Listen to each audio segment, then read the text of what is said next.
আসসালামু আলাইকুম রহমতুল্লাহ। দর্শক, আমরা আজকে কথা বলব ইসলামে নারীর মর্যাদা কতটুকু।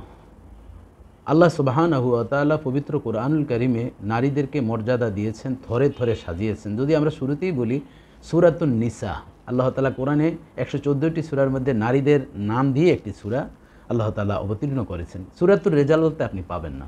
তাহলে বোঝা যায় কোরআনুল কারীমে নারীদের মর্যাদা আল্লাহ তাআলা দিয়েছেন।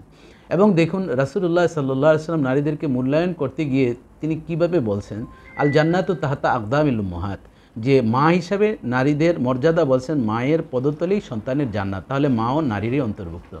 আবার স্ত্রী হিসাবেও নারীকেও মর্যাদা দিয়েছেন খাইরুকুম লি আহলি, যে তোমাদের মধ্যে উত্তম হচ্ছে যে পরিবারের কাছে উত্তম, অর্থাৎ নারীর কাছে যে উত্তম সেই কিন্তু উত্তম স্বামী।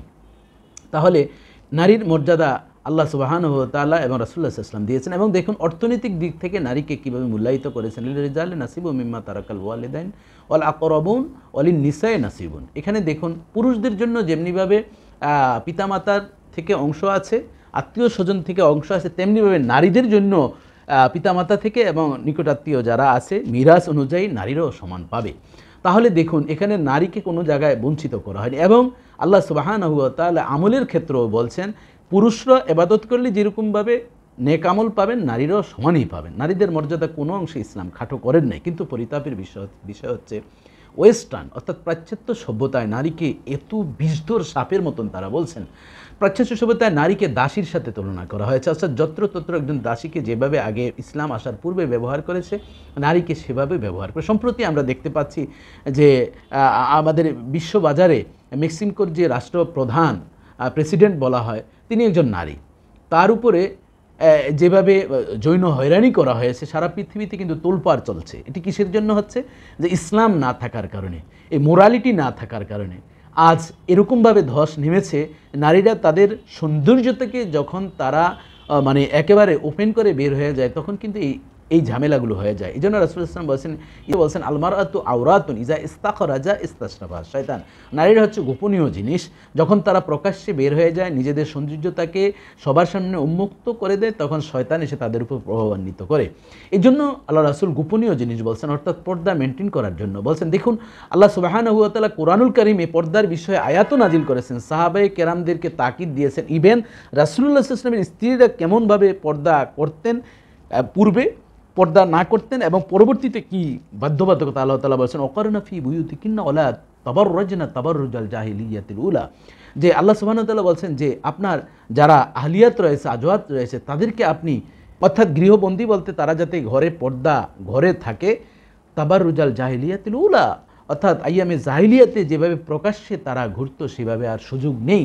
তাহলে এখানে অকারনা ফি বুয়ুতিকুন্না ওয়ালা তাবাররাজনা তাবাররুজাল জাহিলিয়াতিল উলা, এই আয়াতের মাধ্যমে স্পষ্ট হয়ে গেল নারীদের আবাসস্থল হচ্ছে ঘরে।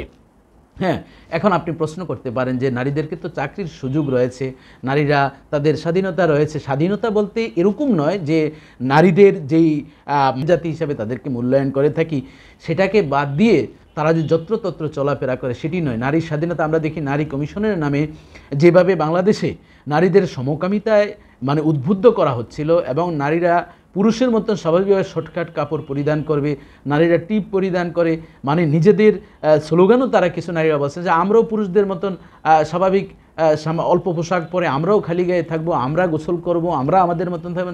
কেন পুরুষরা আমাদের প্রতি লালায়িত হবে এবং পুরুষরা 4 বিবাহ করতে পারে নারীরাও পারবে, এই ধরনের কিন্তু স্লোগান আমাদের বাংলাদেশে এখনও কিন্তু চলছে, তারা থেমে নেই। এই জন্য প্রগতি নামে ইসলামকে প্রগতিশীল করা, ইসলাম তো এমনিতেই এটি মডার্ন, এর চেয়ে মডার্ন আর কিছুই নেই। কোরআন যেমন জাদিদ, কোরআন কাদিম নয়, কোরআন আপগ্রেড হচ্ছে, ইসলামও আপগ্রেড। ইন্নাদ-দীনা ইনদাল্লাহিল ইসলাম, Islam is the complete code of life. ইসলামকে আল্লাহ তাআলা মনোনীত ধর্ম করেছেন, এর ভিতরে কোনো অংশ ফাঁকা রয়েছে, ছিদ্র রয়েছে, এটার কিন্তু সুযোগ নেই। আমাদের নারীদের সম্মান বৃদ্ধি করার জন্য আল্লাহ তাআলা কোরআনুল কারীমে এভাবে প্রত্যেকটি সাজেশন করেছেন এবং রাসূলুল্লাহ সাল্লাল্লাহু আলাইহি ওয়াসাল্লামও হাদিস শরীফে নারীদের মর্যাদার ক্ষেত্রে কীভাবে বলেছেন যে মান আলা বিনতু ওয়াজাবা লাহুল জান্নাহ, যার 2টি কন্যা সন্তান রয়েছে তাদের আদব শিক্ষা দিল, সঠিকভাবে পাত্রস্থ করলো, তাদের শিক্ষা সব কিছু ওকে করে যখন তাকে পাত্রস্থ করা হবে রব্বুল আলামিন ওই মা বাবার জন্য জান্নাত ওয়াজিব করে দিবেন। তাহলে দেখুন কত চমৎকার নারীদের লালন পালন করার কি ফজিলত রয়েছে। এবং দেখুন এই যে জীবন্ত কবর দেওয়া হতো, আমরা জানি আল্লাহ তাআলা কোরআন কারীমে সেই চিত্র তুলে ধরেছেন যে কন্যা সন্তান জন্মগ্রহণ করলে পিতার কি অবস্থা হতো।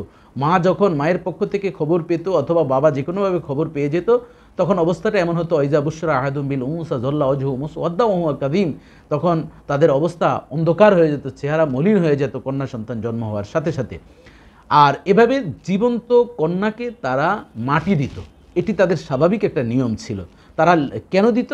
যে মেয়েকে আবার অন্য পুরুষ ভোগ করবে এটি মেনে নিতে পারবে। এই জাহেলিয়াতের জামানায় নিজের উপযুক্ত মেয়েকে নিজেরাই ভোগ করতো, এটি কত একটি লজ্জা এবং কত একটা ইসলাম বিরোধী কাজ। এই জন্য এই বিষয়গুলো আমাদের খেয়াল